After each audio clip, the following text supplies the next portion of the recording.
Oiê, eu sou Van Mesquita, participei do Big Brother Brasil 14, fui campeã, adoro treinar, adoro musculação, já participei de campeonato, sou protetora animal há mais de 20 anos, tenho uma ONG que chama Instituto Pet Van e faz alguns meses eu faço jiu-jitsu e me redescobri nesse esporte maravilhoso e eu tô apaixonada pelo Gil.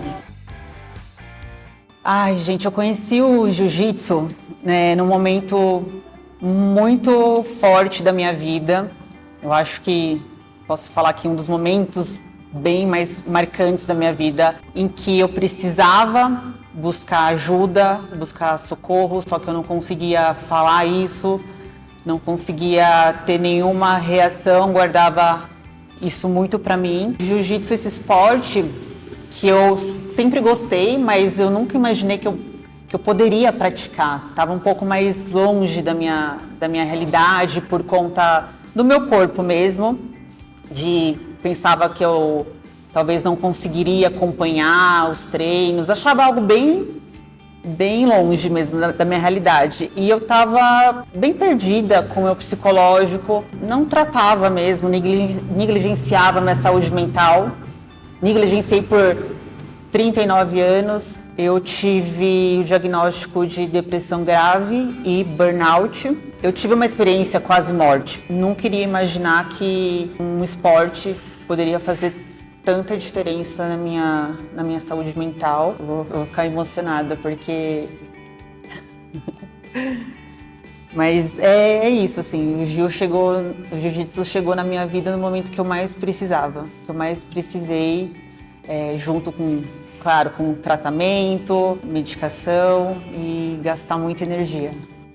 Eu lembro que quando eu estava exatamente muito mal, foi uma das coisas que eu pensava assim, nossa, mas eu gosto tanto, tipo, dos animais, da minha família, eu gosto tanto de praticar jiu-jitsu. Eu lembro exatamente desse pensamento. Eu tô gostando tanto de fazer jiu-jitsu, por que eu tô com esse outro sentimento ruim? Mas é porque também eu precisava ser medicada também, né? Precisava desse cuidado, precisava fazer terapia. Mas eu tenho uma memória afetiva pro jiu-jitsu, sabe? De me salvar e de me mostrar que eu posso. Porque, assim, na verdade, eu sempre gostei de esportes, mas eu nunca me encaixava, assim, nos esportes, né? Então, eu fui fazer musculação, né? Então, eu fui vice-campeã de um campeonato de bodybuilder, de fisiculturismo nacional. Então, eu peguei uma categoria, na categoria wellness, segundo lugar. Só que ali eu já tive um diagnóstico do tipo, você nunca mais vai poder treinar pesado dessa forma. O ortopedista me disse. Eu já estava condenada por conta dos meus joelhos. Então, assim, eu emagreci muito rápido, comecei a ter dores no joelho, mas porque eu perdi massa muscular. Eu não tive um suporte de um ortopedista. Com o Gil foi diferente, porque eu fui me vendo fazendo coisas com o meu corpo que eu jamais pensava que eu poderia fazer, né? Tanto como defesa, como... e também um esporte de alta performance, uma coisa que eu sempre sonhei em fazer, tipo, quando eu era nova, e agora com quase 40 anos eu tô me sentindo essa pessoa, com vitalidade, sabe? Fala, nossa, eu vejo os treinos, quando eu filmo essas coisas, eu falei, nossa, mostro pra minha mãe, nossa, como você consegue fazer isso? Uma evolução constante e você perceber também que o jiu-jitsu não é para todas as pessoas, para todas as mulheres. Isso é muito incrível desse esporte. Tive um momento de virada de chave na minha vida em relação ao esporte, ao jiu-jitsu, quando eu percebi que mesmo internado, eu passei por uma internação de 25 dias e mesmo na internação, tendo um tratamento psicológico, psiquiátrico, eu lembrava com muita memória afetiva do esporte e era a coisa que eu estava mais ansiosa, mas não era uma sensação ansiosa pesada, era uma coisa leve de voltar a treinar e de ver que eu poderia ter um recomeço ali. Então eu lembro muito assim dessa memória afetiva, dessa virada de chave, de voltar pro tatame, de ter esse recomeço na minha vida.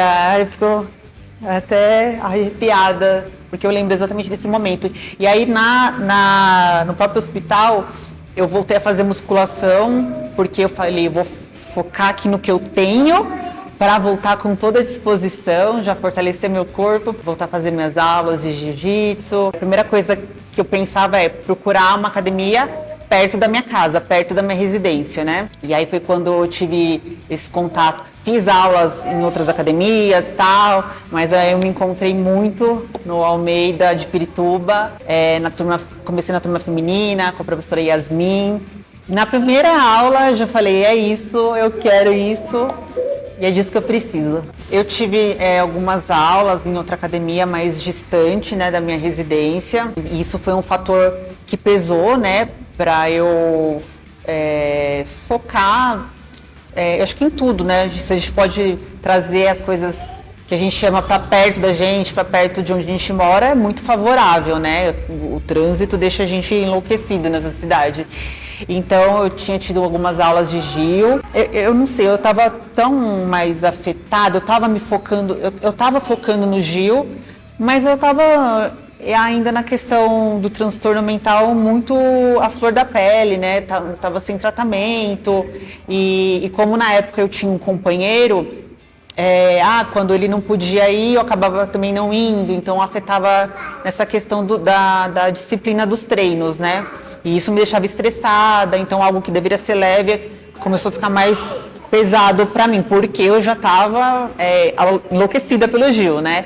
Então, esse recomeço de estar na academia perto da minha casa foi extremamente importante por conta de que eu estava tendo essa independência de ir nos momentos que eu queria, nas aulas que eu queria e focar do jeito que eu queria, porque eu sou uma pessoa muito focada, né? Eu tenho o hiperfoco ali de algo que eu amo, eu vou até dizer chega. A primeira mudança que eu tive do jiu-jitsu, que eu senti, né, na minha vida, eu lembro exatamente, foi quando eu consegui dormir. Porque como eu estava vindo nesse estado depressivo, no burnout, a gente perde o sono, ou se não dorme demais.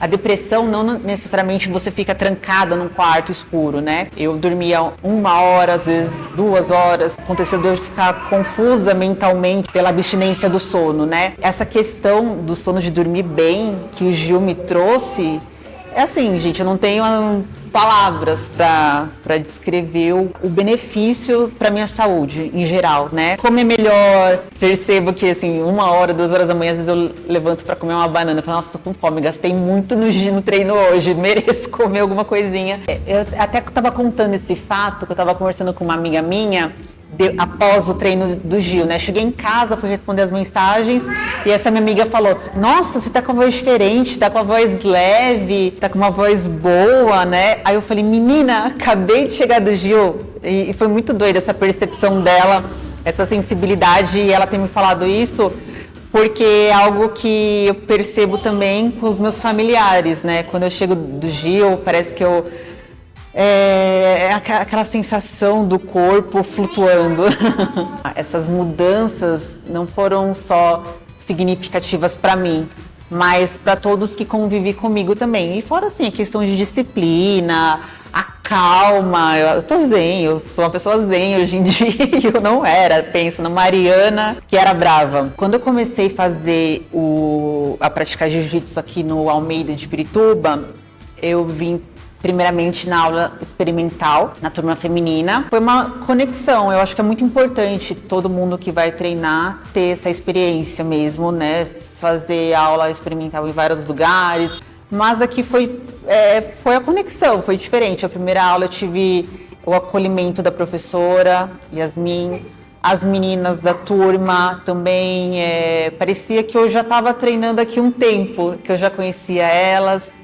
E eu acho que isso faz total diferença, né? Esse incentivo, esse estímulo de você ter pessoas legais ali no seu treino, né? Há uma preocupação genuína da professora com as meninas, né? Que a mulher tem aquela questão ainda, né? A gente tem cólica, nossos hormônios estão à flor da pele e ter esse acolhimento, eu acho que é extremamente necessário. E e falar sobre isso também durante o jiu-jitsu, né? Nas primeiras aulas a gente já consegue ter uma noção ali, né, para se defender. Então, não que a gente que eu vou dar um mata-leão no cara e dizer, não, mas é o suficiente para eu me defender e correr e pedir ajuda, né? Eu acho que é isso. Eu tive casos, assim, eu já tive namorado muitos anos atrás, agressor. É que eu sempre fui forte, né? Então eu sempre me defendia, mas óbvio, um homem de 90 ele sempre vai ser bem mais forte. Então eu já tive esse contato com o agressor. E talvez por isso que eu sempre quis fazer uma luta, que isso ficou sempre muito em mim, guardado, né? E a minha mãe teve um namorado que ele era extremamente violento, né? E eu tinha 15 anos na época, então eu lembro muito disso, assim, de querer fazer. Eu nunca pensei, tipo, eu queria ter uma arma e matar a pessoa. Não, eu sempre pensei, tipo, nossa, como eu queria, sabe, fazer alguma luta para eu defender a minha mãe, para me defender. Eu sempre fui isso, sabe? Eu vi uma menina de 12 anos que ela fazia na comunidade, Gil, e ela, acho que foi o padrasto, foi abusar, alguma coisa assim.